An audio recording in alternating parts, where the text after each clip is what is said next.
now. But appreciate you sharing that. The last thing that I want to touch on with you, and you mentioned in your bio that you drove for Uber and Lyft while you're bootstrapping Upshift. I thought that was very cool. We've had actually several startup founders on the podcast now who kind of either got their idea. I'm thinking back to Herb Coakley, who did Maestro, and he got his idea for his startup while he was driving, raised money from one of his passengers, which was kind of cool. Now to, Oh, wow. so I'm curious, did you learn anything from your time as a driver that informed either the business model at Shift, or I'm assuming had some impact on the workers that you're hiring on the concierges? Yeah, no, I would say that probably the biggest thing was just uh, really getting a very hardened sense of how important it is to treat everybody on the team with Mm-hmm. dignity and respect, and really make them. I know in the last few years there's been all this kind of push towards sort of the gig economy and Prop 22 and all these kinds of changes that have happened recently. But what I was finding being on the platform and driving for these companies was that I didn't feel like I was really being treated as sort of on par with the sort of Yeah. folks at HQ, right? Corporate. Like Yeah. all the engineers and people making six-figure salaries, corporate. They're all doing really well and have foosball tables and amazing healthcare plans and all these great benefits. And meanwhile, as you're sitting there out there, literally risking your life every day, like hoping you don't like run anybody over or like get in an accident or get some crazy guy in the back who's going to like Yeah. pull a gun on you or something. You're out there making sometimes $5 an hour, and uh, you know, I just felt like that was really not terribly fair. And so the way that we've been building it is to say, look, we're going to provide the car. I mean, you provide a Mm-hmm. bicycle, but we actually pay for maintenance on your Mm-hmm. bicycle for the time that you drive with us. We provide the car, so you don't have to provide your own vehicle, which is a big expense if you're driving on Uber. We pay a starting salary of $20 an hour, And just to be clear, these are which is the not like concierges some. on your team that deliver the cars to people? These are the concierge on. Correct. Yeah, these are the people who are doing deliveries. So our starting salary is $20 an hour. We have offered even hazard pay during 20% hazard pay during the pandemic.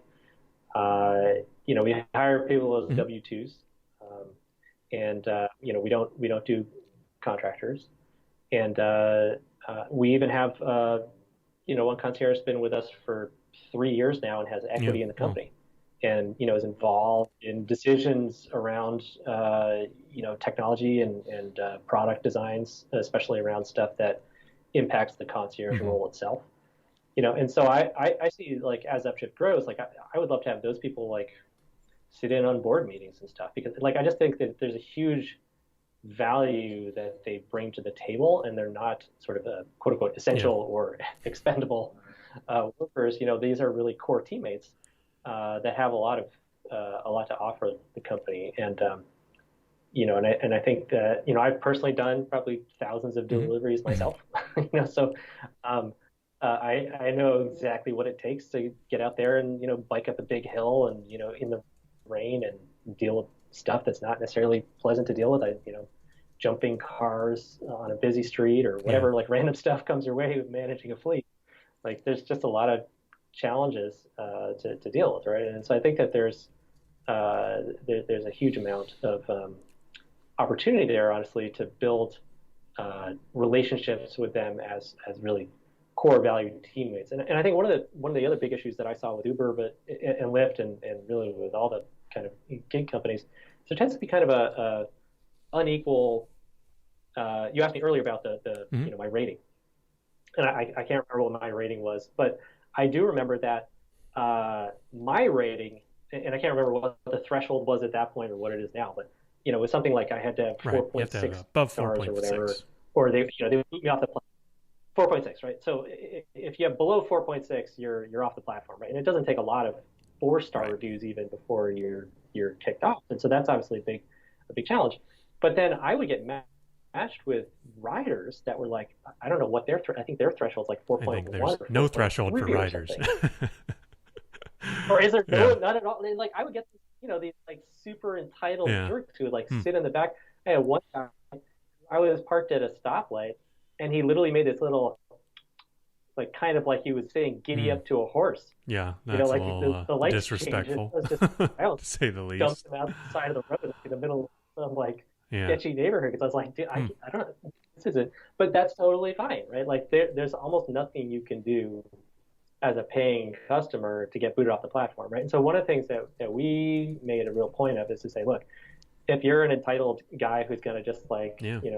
park in a red zone every time you return the car in front of a fire hydrant, like Yeah. you're Yeah. out. Like you don't need to deal with that. Like it's just, like there's every, our concierge are hardworking people too, and they deserve to be treated with respect. And like, we're not going to have a different playing field for our members as our concierge. And so as a result, we have a really fantastic group of members who treat our concierge super well. And I always get reports from the field from our concierge that they love our members and vice versa. And so I think that just creates a very different Yeah.